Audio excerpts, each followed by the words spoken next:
Greetings, all. We are here at the Lucis Trust headquarters in New York, where we're happy to be holding in-person meetings once again.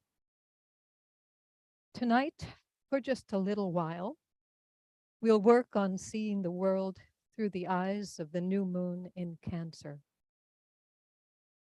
New moons are that last little bit of total dark before the dawn light begins to lighten the sky.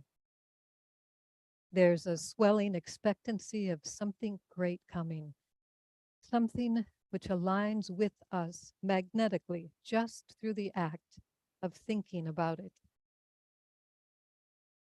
So let's begin by standing etherically, shoulder to shoulder, acknowledging the rising tide of light we are about to step into.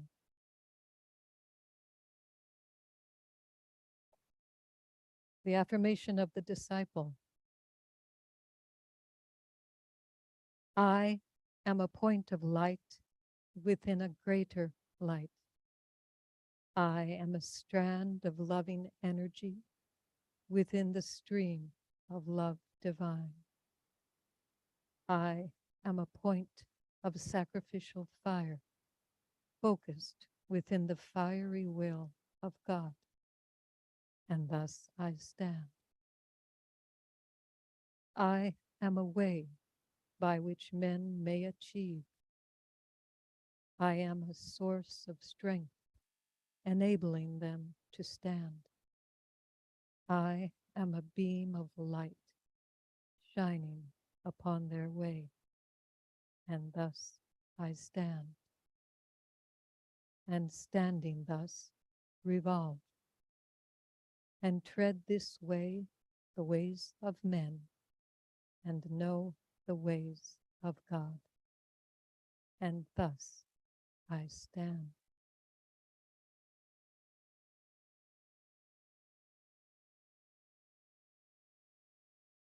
In esoteric astrology, there is a passage which reads, the hierarchy is influencing and is influenced by the seventh ray of magical order and of ceremonial organization.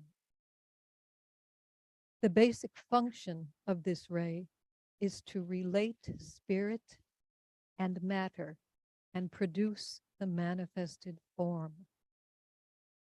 The sign of the zodiac with which it is closely connected is that of Cancer, which is a sign of the masses and one of the gates into manifested life. So with this in mind, on June 2nd, 1979, Pope John Paul II started a 9-day tour of Poland. It was an unprecedented move, traveling to a communist-dominated country, celebrating a mass in an open-air venue with Soviet military watching over it all, and doing so against the warnings of several of his colleagues in Rome. John Paul II would not budge on this issue, and he assured them it would be all right. It was guessed that over 1 million people attended the Mass in Victory Square, with another several million watching live on television. The Pope, known for his easy manner with people, did not mention politics, countries, or religion in his Mass, but instead maintained an attitude of harmlessness throughout, staying focused on the people he was there to encourage and guide. There was singing throughout this event. The 1,000,000 or more people spontaneously broke out into well-loved hymns, perhaps singing them freely for the first time in 35 years. At the end of one hymn, when the crowd grew silent again, the Pope asked them gently, What else do you want to sing? The Mass went on, allowed to be whatever the people chose it to be from moment to moment. And then, in an unscripted instant of group invocation, the people broke out into a chant. We want God, they said. We want God. We want God. We want God. And this chant went on for several minutes until an aide to the Pope asked if he would like the chanting to stop so the Mass could continue. The Pope said, no, let them chant as long as they like. For 17 minutes, the huge crowd, united by fierce intent, with a one-pointed focus, continued to chant, we want God. It was said that the word sounded like thunder. When the people stopped, the Mass began again. The Pope gave a sermon, a gentle but heartfelt sermon, in which he asked those present if they were willing to be examples of sacrificial love, stating that Christ could not be separated from man because man could not be fully understood without Christ. But then, to close his sermon, he did an amazing thing. His normally soft voice took on an almost imperceptible tone of power, and he spoke to the air surrounding them, saying, "Let your spirit descend. Let your spirit descend and renew the face of the earth, the face of this land." Historians now identify that gathering and that moment as the beginning of the fall of communist Russia. The new moon of Cancer places its focus on groups, the forming, maintaining, and strengthening of groups so that they can become useful centers of right action and inspired forward motion. Like tiny earthquakes, each group rightly focused with clear purpose has the power to effect enormous change just by virtue of that quality of true presence, that spark of soul. What happens when 1 million people invoke the same future? What happens when there is no focus, but one focus?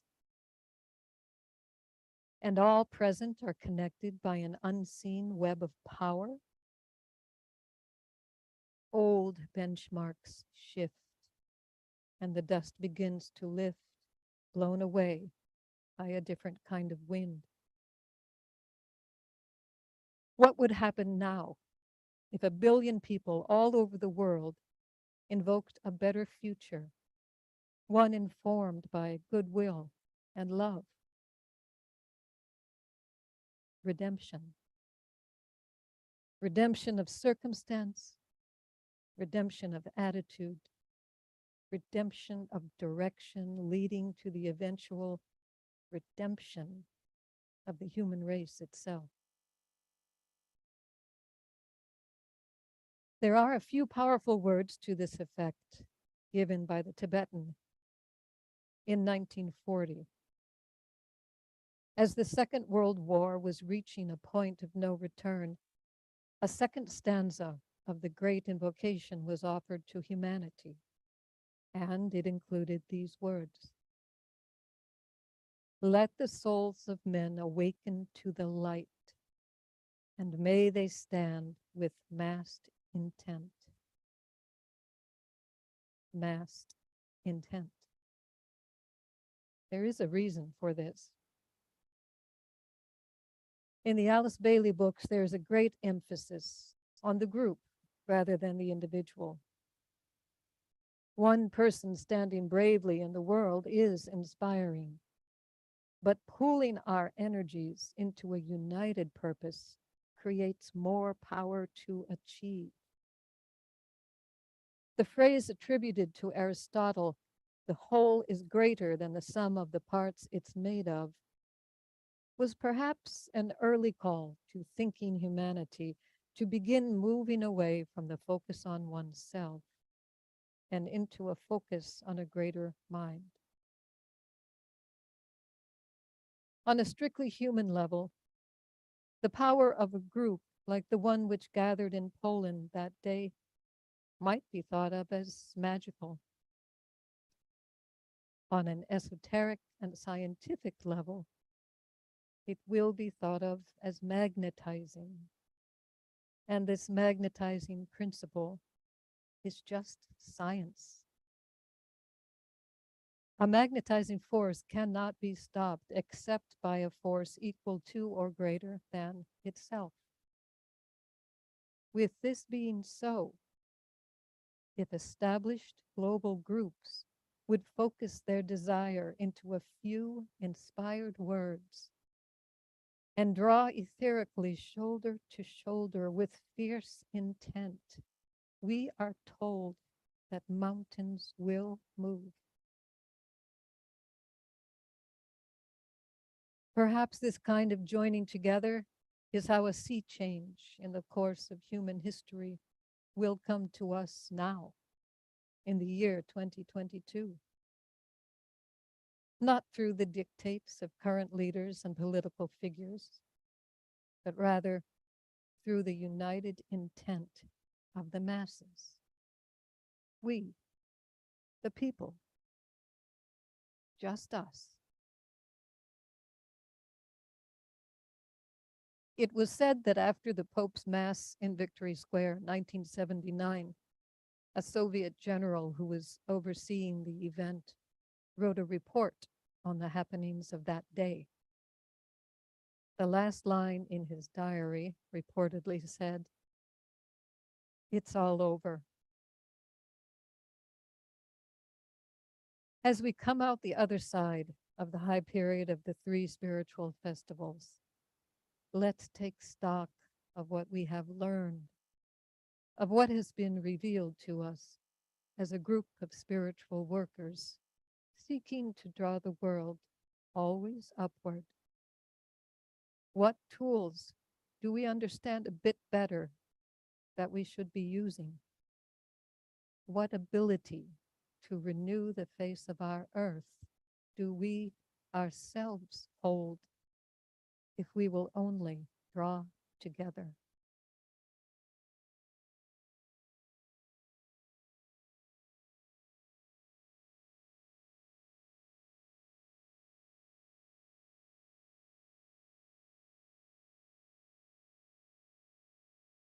And we'll go into our meditation now.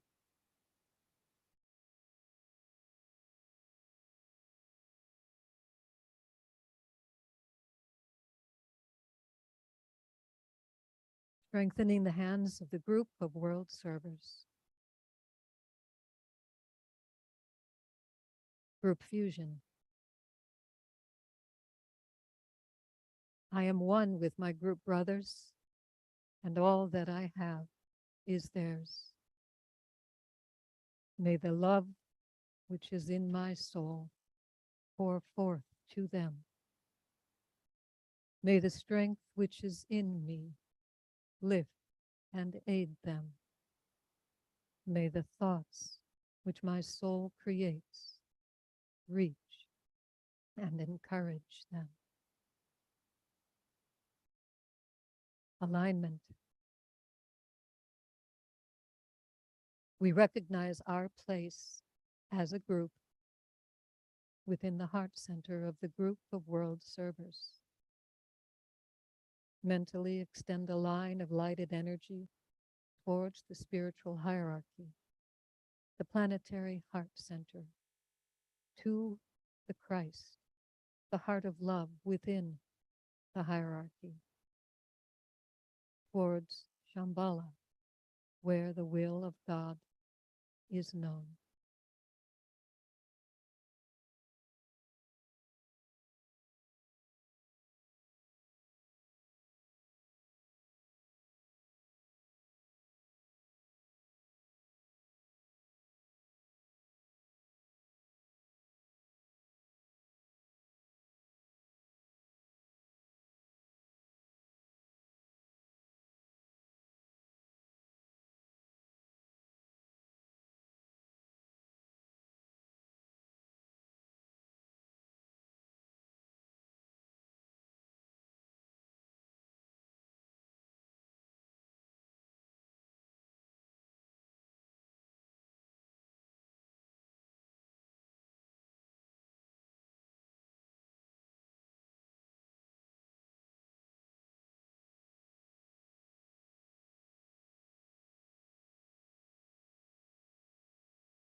Higher interlude.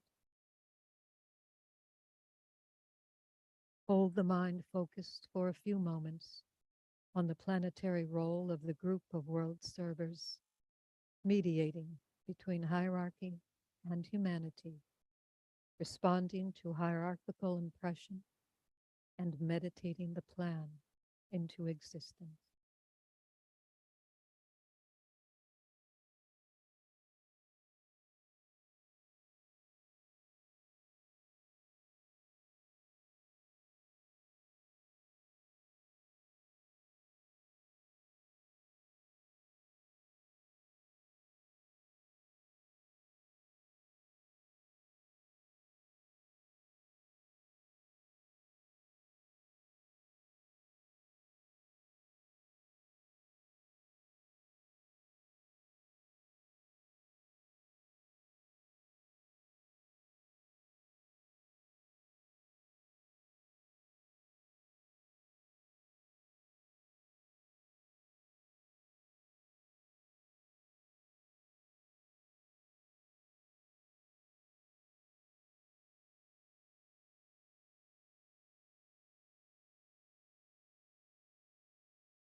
Meditation.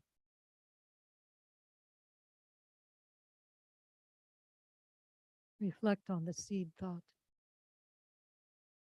through the impression and expression of certain great ideas. Humanity must be brought to the understanding of the fundamental ideals which will govern the new age.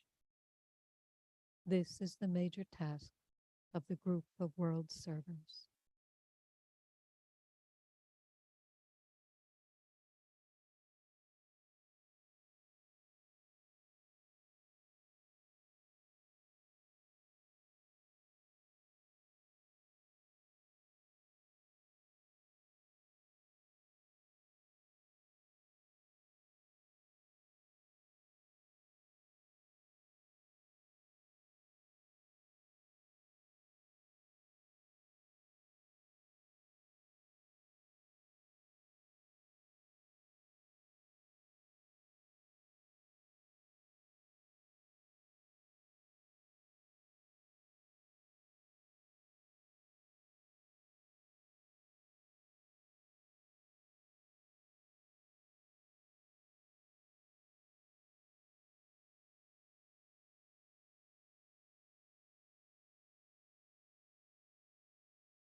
Precipitation.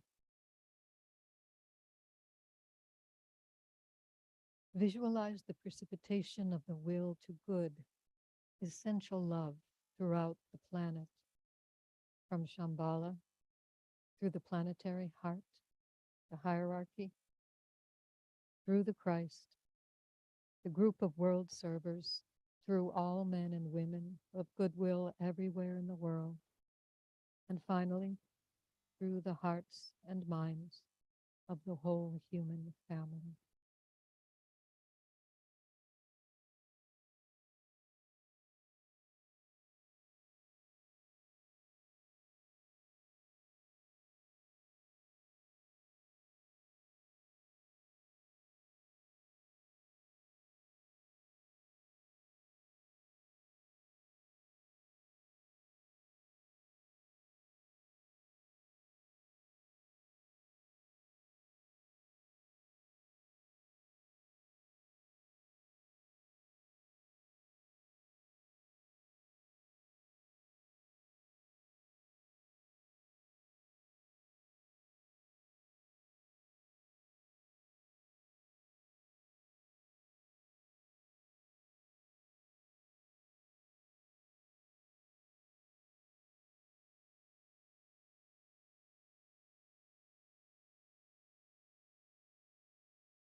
Lower interlude. Consider the many ways in which the power of the one life and the love of the one soul are working out in the world through members of the group of world servers, so building the thought form of solutions to world problems.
distribution. As the great invocation is sounded, visualize the irradiation of human consciousness with light and love and power.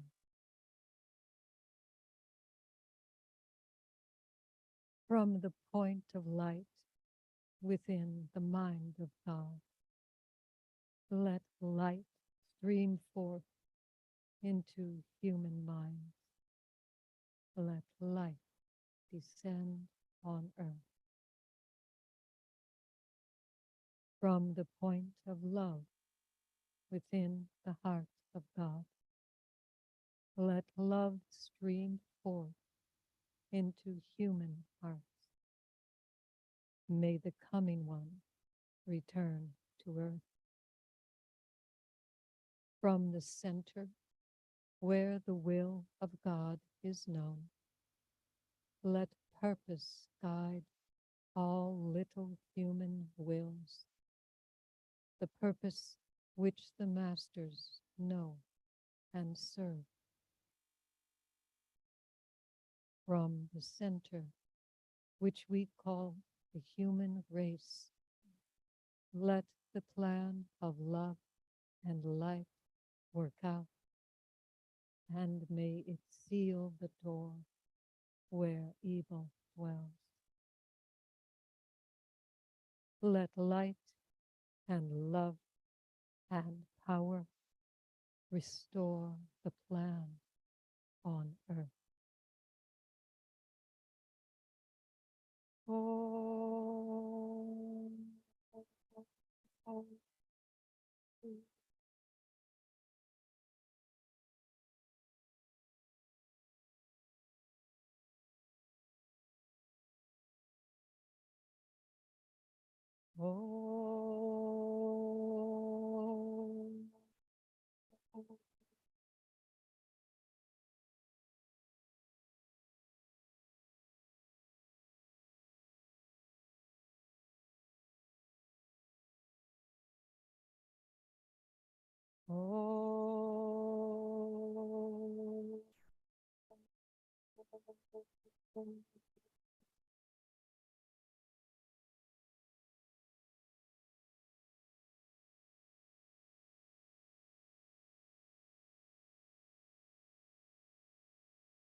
Well done, everyone.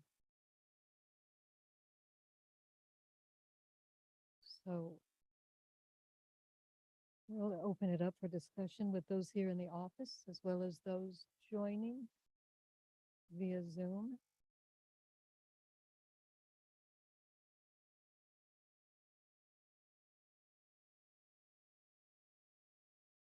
So one of the questions that was put out with the announcement of the new moon was, from an esoteric understanding, in what way is the whole greater than the sum of the parts it's made of? Just something to think on.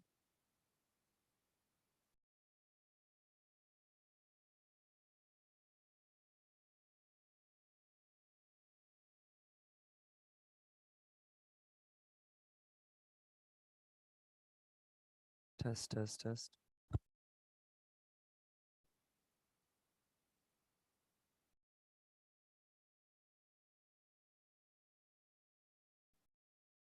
Hello?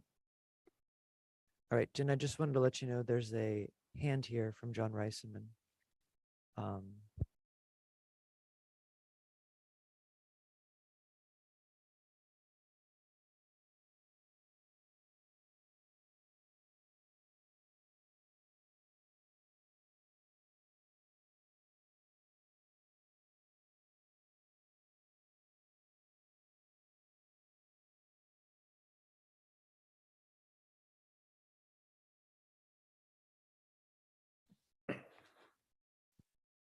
Hello, this is John. And are you able to hear me?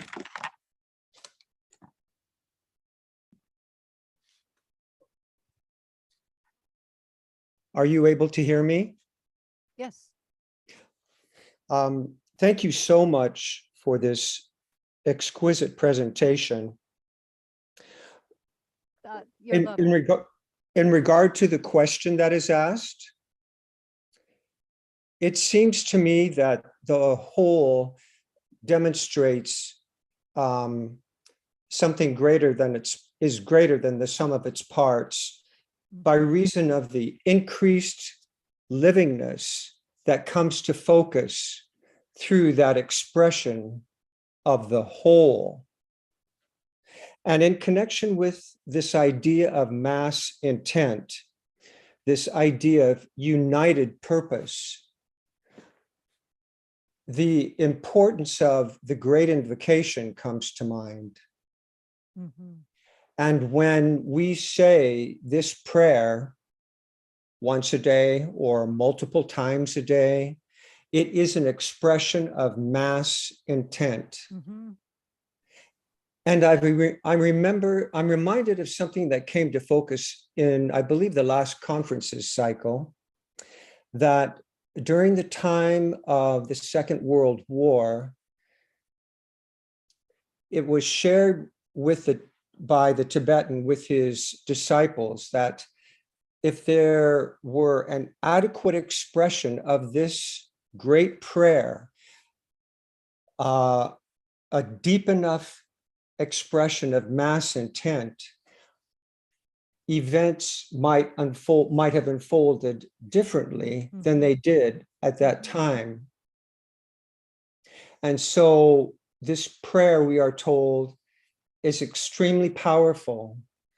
And perhaps when we now say it, based on what we've shared in through this meeting, we will have a greater sense of purpose behind our saying of the prayer and a greater realization of the potency of mass intent.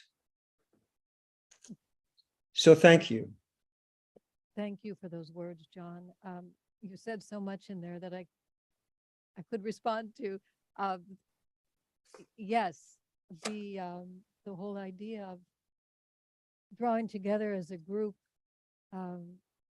with massed intent. It is such a powerfully evocative image.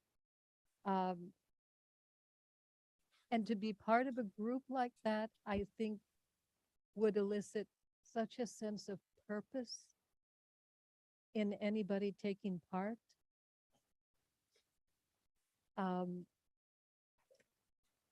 I think sometimes there's a tendency to think of the group as dissipating an individual's purpose, but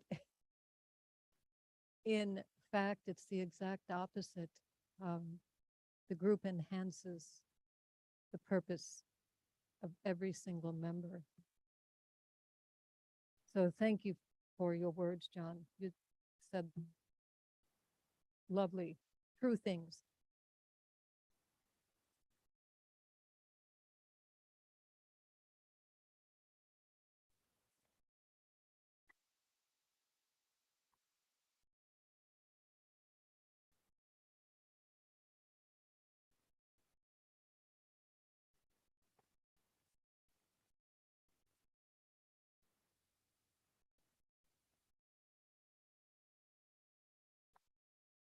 Thanks, Jen, for your presentation. I just want to make sure everybody can hear me actually. So 1 second. So I had some technical difficulties.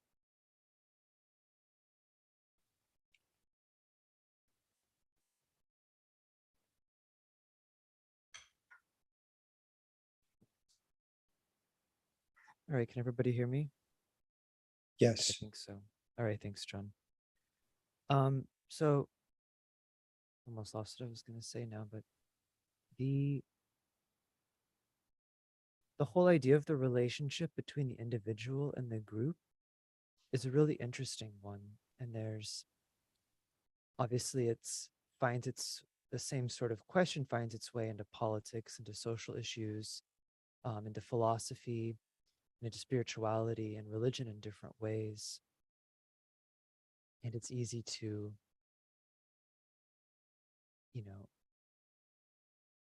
emphasize again and again this ideal of the group.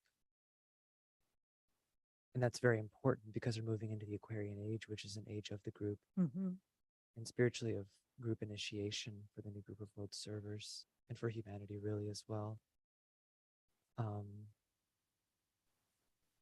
But there are some people who feel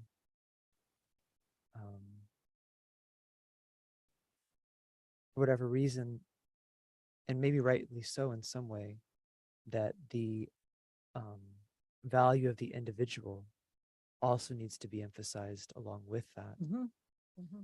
And so we can keep in mind, as we're doing our invocation, that each unit within the group is stronger, but also the group strengthens the individual as well and makes them something Mhm. much greater than they would be otherwise. So it's a sort of strength in numbers in a way. There's that saying.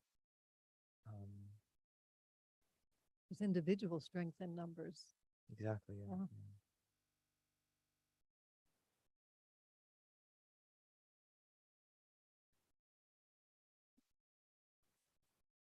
This is reminding me of when I spent a week at Findhorn in Scotland. And there's a really powerful thing that they do there. And that's with the group that is very instructive in how groups can work. And what they do is there's a list of tasks that have to be done: cleaning the kitchen, cleaning the bathrooms, working in the garden, cooking the food, things like that. It's a list of say 10 tasks, and there are 10 people in the group. And what they do is they go into meditation. You go into meditation in the morning, and everybody waits for the impulse telling them what they should be doing that day. And then you go around and you say what you were told to do, and it works out perfectly every single time. And so the reason that I talk about that is because there's this idea of being an individual, but it's not necessarily that the individual will has to be separate from the group Right. will. It can be different, or we can each have different things that we are called to do. But when you put them all together, they fit like a puzzle. Like if you're spiritually led, if we're listening to the spiritual impulse, everything fits together like a puzzle. And that kind of if any one of us were just following our individual impulse, we wouldn't know what to do. You would have to have some kind of autocrat at the top telling everybody, you do this, you do this, you do this. And that person would have to have supreme knowledge, right? In order to know how things could be if you just let magic do it, right? And so that was one thought that I had about it. The other thought I had was I was downtown in downtown Manhattan today, right by, World Trade Center, 9/11. And they have a mural there. It's about half a block long, and it says, everybody is different and everybody is the same. Hmm. And I thought that in that one little sentence, it just contained so much wisdom that is kind of in line with what we're talking about here. I love that, Suzanne. Yeah, yep, yep.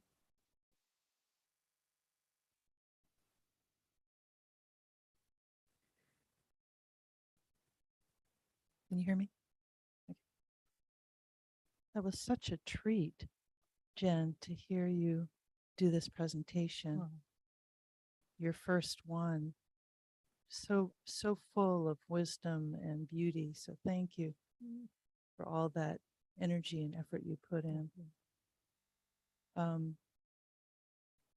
was thinking you really brought a new interesting level of thought to the great invocation for me tonight in terms of cancer and massed intent. The fact that the Tibetan has called it the great invocation, to me just keeps unpacking the more I do it and the more I hear other people talk about it. So when we're talking about massed intent and the Aquarian age and group consciousness, right in the great invocation, the words from the point of light within the mind of God, from the point of love, and the different aspects of God. Let light stream forth into the minds of men. We're being shown this relationship and how humanity as a whole in massed intent is designed as part of the plan to reflect those aspects of God. We're being told what our role, what our place in the group is of the planetary group, how we are to play our role within the Logos's plan for the entire planet. And so I think Cancer is a wonderful time and opportunity to be reminded of our group role as a kingdom, the human kingdom, not just the new group of world servers, and such a profound and audacious role we're being asked to fulfill. So Right. yes, thank you. All right, we have a hand raised here from Steve.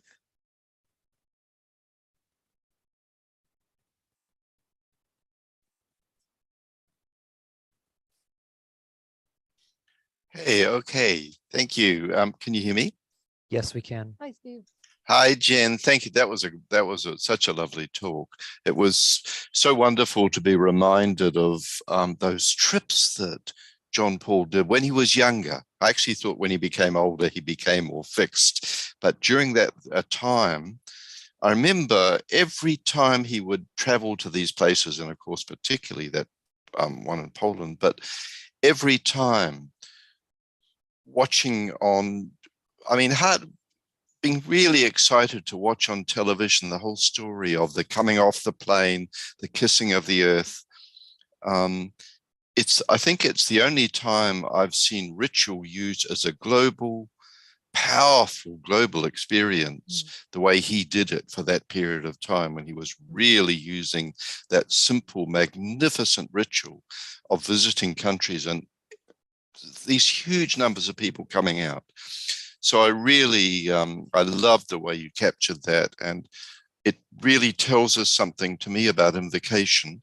And it tells us something about the Great Invocation. It's really because you know how the Tibetan suggests to us that when we use the Great Invocation, what we're really trying to do is to sort of feel this collective invocation that was captured, you captured so perfectly with that experience of 1 million people in Poland, sounding the invocation of the world of the human with real power.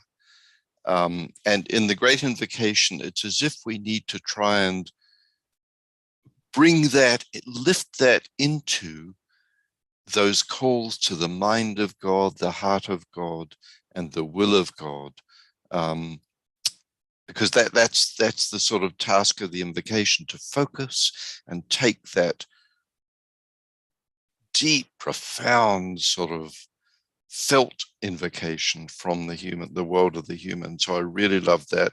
And I was thinking about the question about the whole is greater than the sum of the parts, and thinking really the invocation helps us with that because it places the human world that we're involved in and all the issues of sustainability, all of the issues where humanity is struggling to bring ethics into human form and to get out of all of these partisan sides in the process of doing that. Really, when we put all these issues in relation to the whole, it's we're putting them in relation to God. We really are directing our awareness of the parts, which is so much like we're so organically involved in thinking as separate parts. It's just a part of our nature. And in meditation, and when we use the invocation, or when we study a teaching, any universal teaching, we begin to put all that in relationship to the whole, which is the Lord of all. So it was, it was really helpful to have that thing of the power of invocation that comes from the world of the human in our world today. It was fabulous. Thank you. Thanks, Steve. One thing I wondered as I read over that story and researched different accounts of it, I wondered if the Pope was aware of what he was doing. I wonder if he had that kind of connection to a divine intelligence. And I'm sure he does, but did he understand the whole idea of massed intent? Did he understand what he was allowing the people to do in those moments, in those 17 minutes? A big part of me thinks that he knew. And it was very beautifully orchestrated by him. But who knows? Who knows? The point is, though, that it seems to be part of a formula for the human race to join together with massed intent, with goodwill, with unconditional love. And that's what will bring us where we need to be.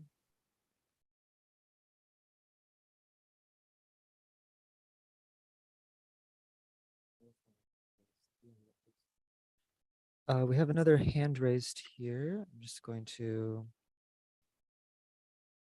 ask you. There's this thing where my cursor has disappeared. 1 second. All right, Sarah Murphy. Hi, Michael. Thank you. I really enjoyed your meditation. It was beautiful, and the talk.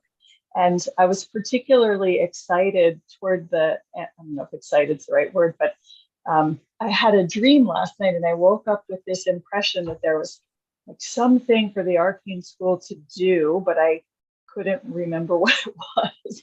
And when you ended talking about if we, not just the Arcane School, but humanity, could really dedicate ourselves to goodwill, what could we accomplish? And I think that that just was particularly resonating with me. I talk a lot. I do some couples therapy. I'm a therapist, and I often talk about how the whole is greater than the sum of the parts. Oh, And yeah, in a very concrete and practical way. And I think that also in a broader context, in a also practical and concrete way, when we're united in group effort, what we can do is so much bigger than what we can do individually. So there I go, concretizing things. Anyway, thank you. no, thank you for your comments. Very great.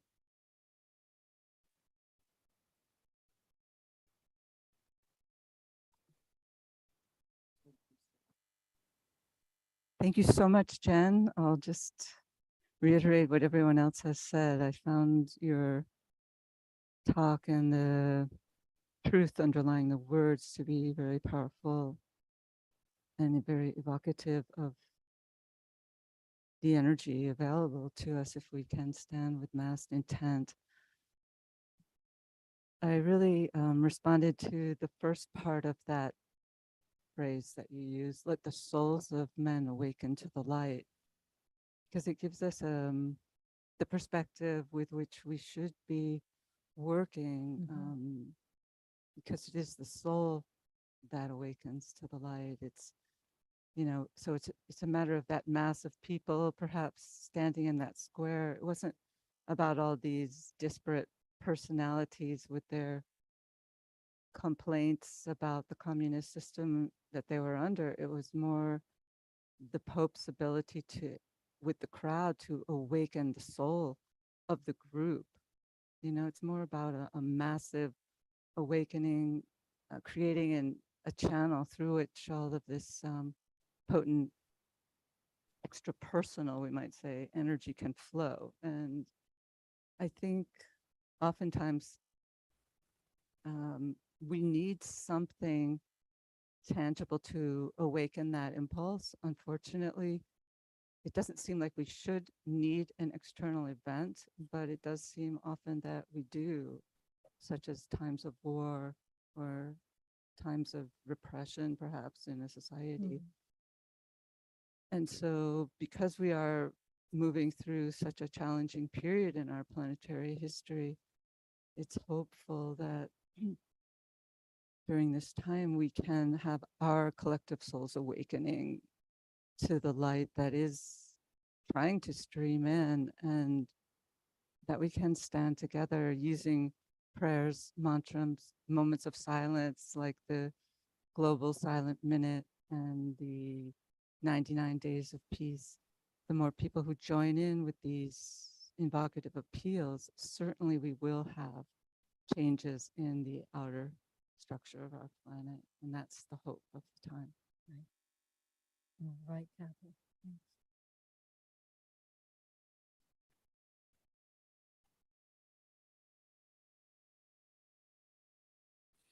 So it looks like we have very quickly run through an hour. So before we do close, we have a few announcements. The next full moon of Cancer will be Tuesday, July 12th at 6 p.m. And then following that, we'll be back to a new moon again, and that'll be Thursday, July 28th, also at 6 p.m.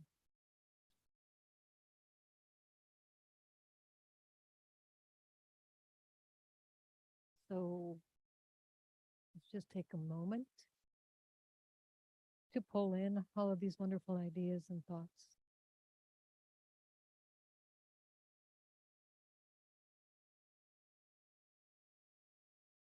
And decide how we might put them to work in the world.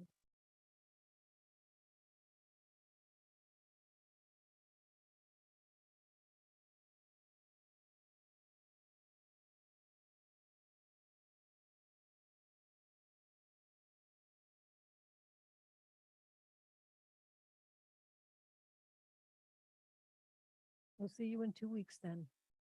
Good night, everybody.